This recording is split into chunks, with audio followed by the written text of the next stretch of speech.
Can you imagine that somewhere out there in the vast universe, there's another version of you? One who didn't spill coffee on his shirt this morning, or maybe even won the lottery. Hang on for the next 3 minutes to find out how that could even be possible. So, imagine a room filled with an infinite number of monkeys, each sitting at a typewriter. According to the Infinite Monkey Theorem, given enough time, these monkeys typing away could eventually reproduce Shakespeare's entire works.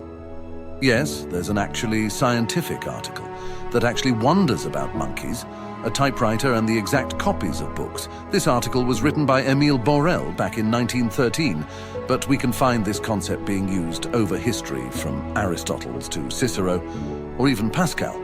We may make a video about this in the future. But to make this concept even simpler, imagine you take a deck of cards and shuffle the cards. The order of the cards will be different from the one you originally started with. But there are only finitely many different orders of the cards. And even if there are many different orders of cards, in the end there's just a finite amount, or orders. Therefore, if you shuffle the deck long enough, at some point, the order of cards has to repeat itself with the one you originally started with. Now let's stretch those analogies to the cosmos. If our universe is truly infinite, we've made a video about this, link in the description, then the order and configuration of particles could also be repeating. So now what's the implication of this? Well, the implication of this is really quite extraordinary. You see, you and I were just the configuration of particles, as is the Earth and the Sun and so forth. If the configuration of particles repeats someplace in the cosmos, it means that everything in our knowledge was, is, or will be repeating. So, in theory, there is this possibility that it could exist an infinite number of yous. This could also mean that each version of you could be living out every conceivable scenario. One version of you could be a best-selling author, in another a deep-sea explorer, or maybe you could be fighting right now against Skeletor. Well, I guess we went too far there.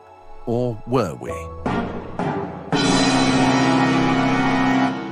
Well, anyway, the thing is that this idea matches the same principle that lets our infinite monkeys eventually nail Shakespeare's work, or the shuffling deck return the same order of cards it initially started with.